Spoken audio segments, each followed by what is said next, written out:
Our next speaker, Minenhle, would like to see more females in leadership positions and using their power to be effective. As an aspiring businesswoman, she would like to encourage more females to work on personally branding themselves to be strong, self-confident women who will be game changers despite the subjugation and pressures on women. Minenhle.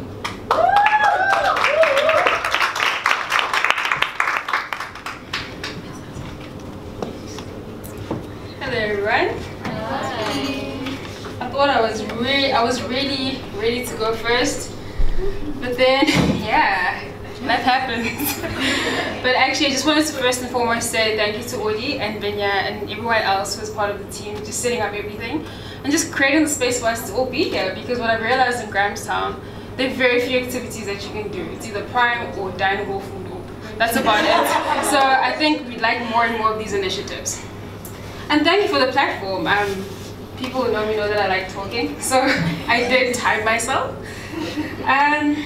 Okay, starting from this whole platform, when Odi told me to come speak, firstly I was like, yes, I get to talk. But then actually kicked in that I'm talking in front of people, so those are two different things. So currently I'm an academic, well, I'm a graduate teaching assistant, and I've had to lecture students, which is not the best part because they look at you like you're crazy. Do you understand? Does it make sense? So I'm just like, engage with me, talk to me. But nonetheless, latching onto that, I'm going to use an analogy. I'm currently doing my master's and I'm in the management faculty. So if you did management 1, you know there's something called a product life cycle. So with the product life cycle, it starts from the introductory phase, growth phase, and it expands and so forth. So this is where I want to latch onto. Every product has to start somewhere. So for example, this watch I'm wearing, it didn't just fall from the sky.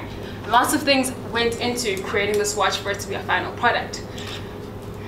So, starting from the introductory phase, in my first year when I came to Rhodes, I was clueless. First year I was miserable that I was like 105 kgs, I felt insecure, I went through the most. I was still obviously trying to find my feet, look at the courses and understand what I wanted to do. I did not apply for a BCom, I just found myself on the day that I actually registered for a BCom when my mom surprised me. So I was like, okay, apply for a BCom. But I knew that I wanted to make money. How? I did not know. So basically with this product life cycle, I'll just walk you through it from introductory phase to growth phase to maturation, and there's a decline. No one wants to go into the decline phase at any point in their life. So through this growth phase, I realized that from my first year, you know, all you did was either go to prime or O week. That's all you're introduced to, and I just realized this cannot be my life. This can honestly not be my life. I know I have low self-esteem at the time. This definitely is not my life. I know I have a greater calling and a greater purpose than this. So I decided, what the heck. In second year, let me throw myself in the deep end. Let me start applying for leadership positions. I mean, I talk, so that might play a role in whatever I want to do. I joined various societies. My mom got the bill. She was very shocked at all the 600 rands that were coming in from all the societies. So I had to explain what each one meant. But what I'm trying to say is that everything seems insignificant at the very start. Most people are like house comm. People are applying for SRCs and bigger things. You're applying for house comm. What is house comm? So in every place, wherever you start, every milestone, you have to start from the grassroots up, bottom up approach. Because in whatever you do, you can never wake up one day and be Bill Gates. Oprah did not wake up and say, oh, I'm going to be Oprah. I'm going to own Harpo Studios currently. So she had to start small somewhere. For her, it started off as an idea, being cognizant of her surroundings and what's happening. For me, I decided to start off small, get into Toastmasters as a member, get into Zulu Soccer as a member, and slowly build my way up into into the committee level, so top management places. And then when I got there, I realized there's still greater to do. I mean, you know, at Rhodes, what people don't realize is that we have so many opportunities and so many platforms to be great. Being in your room is just the basic. You getting into Rhodes is something greater than you can even imagine. And we're so used to getting into Rhodes, and Rhodes traps you because it lets you it allows you to be in your comfort zone. So you stay there, being so comfortable, not knowing that there's greater things for you out there. So as you walk through this cycle of life or creating your product, there's certain things that you'll encounter. For basically with this year, I did not want to come back. I had 2 degrees, I had studied, and I told my mom, there's no way I'm sitting foot in that place, there's no way. There's nothing to do, and I'm just over it. And I told myself I'm not coming back. But at the back of my mind, something was like, just apply for masters just in case your plan doesn't work. So what I'm trying to say is you always have to take calculated risks. Despite how you feel, you need to jump into something not knowing what's going to happen. My plans were, I'm going to get a job, I'm going to work, I'm going to be effective where I'm at, but plans did not go the way I anticipated. So every time you have a plan, make sure that the calculated risks within going into those plans, because your plan will never go exactly as you anticipated. So those small steps might lead you to a place where you had never anticipated, but will make you greater, 3 times greater than you thought you would be. So with this year, my mom was like, I'm cutting you off because I've done my part, 4 years, I'm done. And there's my brother, obviously in university. University is expensive, so I was like, okay, I understand. I got rejections, oh my gosh, jobs. You know when an email comes in and says, unfortunately, I don't read the rest of that email, no, or we regret, no, I don't need that negativity in my life. So it got to a point where I was getting rejected so much that I literally felt like I'm going to be a graduate sitting at home. No one wants to be educated and sitting at home. I was washing dishes. I hate dishes, you know what I mean? I had to do all the house chores. My brother went to school, my mom was at work, and so forth. So I was just, this cannot be my life. As I said, we all have plans, but plans never go according to plan. So you have to take those calculated risks. I got a call from her saying, oh, there's a graduate teaching assistant job open. Do you want to apply? I was like, oh, whatever. Okay, I'll go. Keep in mind, I'm going back to Grahamstown. I have no place to stay. I don't know what I'm going to do. I just know I'm doing my master's. And obviously, I prayed, but also you have to have faith in whatever you're putting your heart into. Because if you do not believe in what you're going into, it will never succeed, ever. Because you're the first person who has to convince themselves. So what I did was, I got to Rhodes, I had no place to stay, my friend picked me up, and I stayed over at a place. My mom obviously sorted out everything with Remax, I got a place. I went for my interview, and my supervisor was like, listen, there's a bursary, you wanna apply? I'm like, yeah, whatever. And I applied. And the thing is, if you don't believe in yourself, you'll never actually seize the opportunities. I was fortunate enough that the opportunities were brought to me. But if those opportunities were not brought to me, I wouldn't have received them. So this year, things happened. My plan was to go work, be a successful lady at work, and just be effective in whatever I did. But because I took a calculated risk, and I said, whatever I'm going into, I'm going to go into it wholeheartedly. I managed to get a bursary, I managed to get 2 jobs. I didn't know I was a subordinate, I had res already. So I was like, wait, what's going on?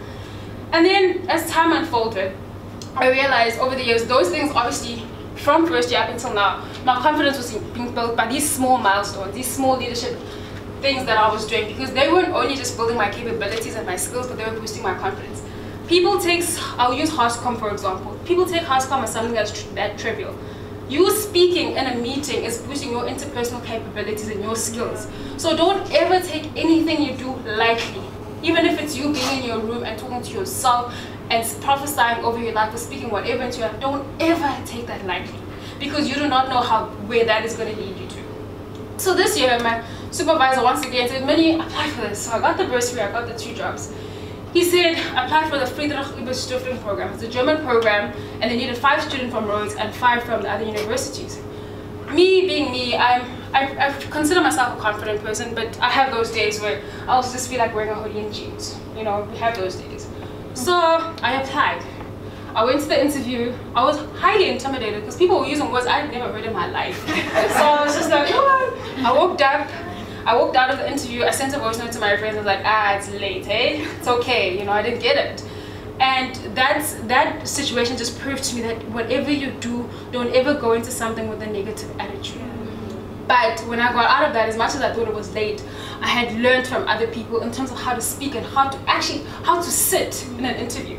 I got a call that I got the program. I got into the program. And I told myself, I was like, okay, this is great. Little did I know that getting into the program, it's a ministerial program. I get to sit with ministers on the table, like literally. I Minister John Jeffrey's WhatsApp now. He's like, WhatsApp me if you need a job. I was like, okay. And you get to sit with these people. And it's not this didn't just happen. When I applied, I had to write all those little milestones, those house comps, those little societies that I was part of. All these little things built me, molded me as a bride to get that position. I was being rejected the whole time. So this year, I I was like, okay, I know I don't want to come back. And I've worked very hard to create these milestones, to build myself up. And I made sure that I sat down this year and I actually wrote a list of all the things that I've achieved. Because sometimes you don't realize how much you've achieved until you write it down. You can actually realize you've done probably like a whole book and you're just like, wow, I'm actually pretty awesome. You know, we're saying it here, but when you actually write down and see your milestones from first year, you will be surprised. So I wrote this down this year and I was like, wow, okay, I actually have a lot for my CV. So I typed out my CV, I applied. And when I applied, I went to the interview. There were 3,000 students who had applied for the graduate program and they only chose 100. So, and they said to us, they said, you're the cream of the crop. Despite whether you get something or you don't get something in life, you should be grateful for the opportunity. Because what happens with opportunities is that there's always an opportunity after every mountain. So we're so masked with, oh my gosh, this is so difficult, I'm so scared. No matter how big or how small, there's always something after whatever you are doing. So then I got a call 3 days later, like, oh, I got the job. I was like, wow, fantastic, this year's going fantastically well. But one thing, we always talk about dreams or successes, our goals. You need to sit down and reflect also. Be grateful for the things that have been presented to you. And when I thought about this and the job and everything, I realized that we're going into the real workplace next year. And confidence is such a big component that we need to actually take seriously or try to build up every day. Because when you get into the workplace, as a female, when you walk into that boardroom and everybody's a male, you have to ensure that you are confident. Even if you're speaking nonsense, people must see by your stature that this is a woman of influence and this is a woman of power, despite you even saying a word. And what we don't realize is that as you walk on campus and everywhere you go, people are watching you. You're not doing it for the people, but you're doing it for yourself because people associate you with the brand. For example, Odi, I've known Odi from first year, but I know that if I see Odi, high work ethic, exceptional, does this. I use Nondu, passionate about her sports and her gym. That's her brand. That's how you associate it. So if you walk around life slacking, doing whatever you feel like doing, what are you living for? What is your purpose? So it goes back to finding your purpose, creating those milestones, going through that product life cycle to get there. Because once you get there, you would have achieved the most ultimate goal. But through all of this, it's not just about ultimate goals or being effective. You know, we hear all these cliche terms, you know, we could have goals, work on your goals, do this. Yeah, it's all great and fantastic to do that. But nothing ever works until you believe in whatever you're investing in. And whatever you're investing in, you have to make sure it's done wholeheartedly. And what I mean by wholeheartedly is that whatever seed that you're planting today, whatever attribute you are deciding to work towards harvesting or working towards enhancing, you should make sure you put your darn best, regardless of what people say to you. And another challenge I had this year, I used to live up the hill, Thomas Pringle. I'm a person who has lots of friends. I had to adjust to moving into a new residence, new dining hall, new people. I was like, damn. And then I just realized that wherever you go, whoever you're with, it does not matter unless you're sure of yourself. I had to learn to sit by myself. And I sit by myself. Firstly, I was like, this is awkward. Okay, this is weird. I don't know this. But I actually realized that as soon as you're sure about yourself, sure about stones and rocks that but you will still rise despite the circumstance or despite the context that you're in. So all I want to say is that we can all be oppressed. We can all be whatever we want to be. But that only happens when you genuinely believe in yourself, and despite whatever is happening around you, the context, the external environment, you're still willing to persevere.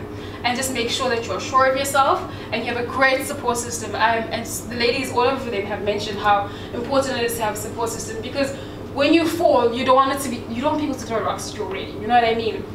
And one thing I've realized is that sometimes you have arguments with our friends or the people that we love. You should make sure that your support system is so strong that even when you fall and your friend is mad at you, you can call them and say, listen, I got this, and they can still be happy for you, despite the argument.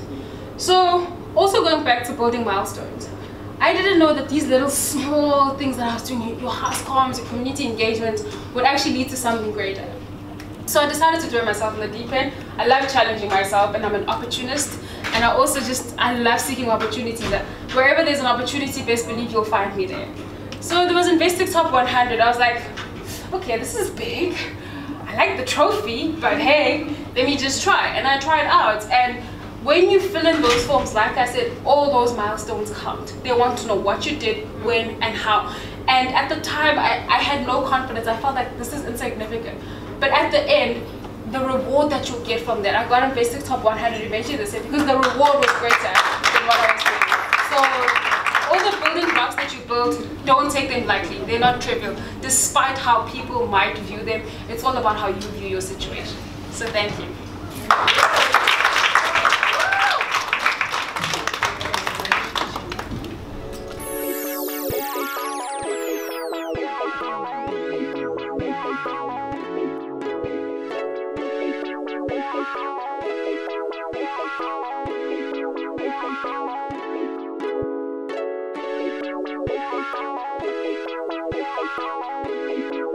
Thank you.